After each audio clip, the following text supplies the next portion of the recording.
Hey everyone, welcome to What Shaun Likes. I'm Shaun, and I wanted to start something up again. I used to go over, not really review, comic books, mostly Batman, sometimes Superman. I remember like when DC Rebirth, I guess, had come out. I really wanted to kind of experience this with a whole lot of people and share it and share my thoughts on it.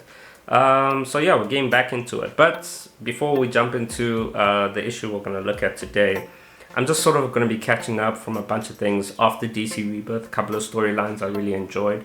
You guys all know I'm a Batman fan, so definitely Batman's up for the roster today. And I probably will go back and redo a couple of the videos that I did back in like 2018, 2019. They were shoddy. Very shoddy. So yeah, cool, let's jump into it. So with the first thing, we're going to be looking at Batman issue 38. So very interesting issue, and I like it when well, first of all, I really like this run that Tom King has for Batman when he was running with it, and I really like that how he's tackling different aspects about who Batman is in just in the world, especially in the DC universe. One of the things we're seeing here in the story is that Batman, Bruce Wayne, encounters this child, also fairly rich child, and both his parents had just died.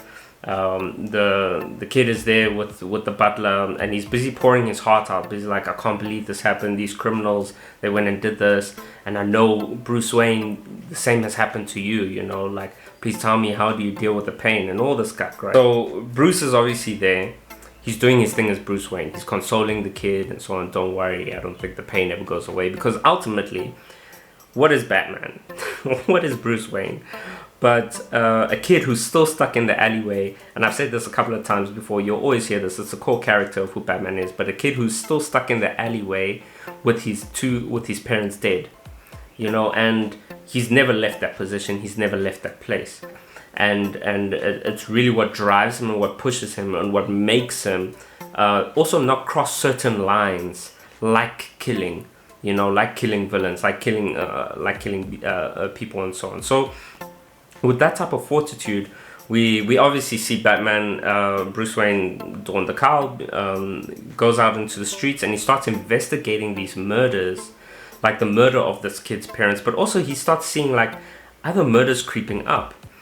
Initially, he suspects the actual culprits. One of the murders, I know, he thinks it's staged to look like it's Two-Face, but it's actually not. A lot of these guys are already locked up in Arkham Asylum and so on. So it's really killing him. Well, not really killing him, but it's irritating him at the fact that there is someone who's copying these murders, like a copycat, literally like copying murders of like serious villains and so on, and almost staging it, and they're doing it really well. But then, like, Two-Face loves doing things in twos. He wouldn't have done something in threes. Basically, he's finding the flaws in these murders, and he's realizing it's a copycat and not the actual original people. In this, here's something that's very interesting. He's sitting down at dinner with Catwoman, with Selina Kyle, who is also another reason why I love this run of Tom King. It was bringing like Selina Kyle and Batman like really close together. I loved seeing them together, and I liked Bruce Wayne having someone to have his back. And Selina Kyle, I mean, I really do want to actually delve into, and I've already started delving into Catwoman comics now, purely just because of Tom King's run, and so on, because she's such an interesting character. But we can get into that a bit later. Ultimately, he's sitting down at dinner, and he comes to with Selina Kyle, and he comes to his conclusion that these murders are kind of childish. They're all trying to prove something, and he realizes actually the person who's committing these murders is the child. The child had requested of his butler to help to make him like Bruce Wayne, you know. And how do you become like Bruce Wayne? Well, you got to off your parents. First step in terms of becoming a young child millionaire in Gotham City. So that's what happens. Bruce Wayne finds this out, finds it very sickening. I mean, this kid had actually even scratched out his Bruce's parents' names on his cheeks.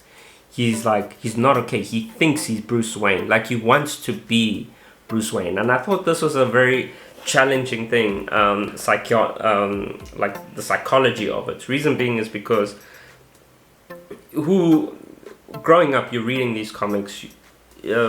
One thing I always realize, and you always see the patterns to this. To becoming a superhero, to becoming a villain, to becoming whatever it is, shucks, even to becoming 007, an international spy. Guys, you have to lose. You have to lose like almost everything. One, for the character's sake, it brings anonymity. The second thing is that there is nothing else for you to lose, and hence you go off on this tangent to become a Batman, or you go off on this tangent to become James Bond or whoever it is. But when you're seeing these characters come to life, it's so interesting that you would have them look at another character who wants to be like them, who wants to be them, who wants to live. And this is fundamentally what's probably wrong, is that a lot of people, we want what other people have, but to get there, it's just like you don't want to have to make the sacrifices to get there. And that's the fundamental part about this. Ultimately, I thought it was okay.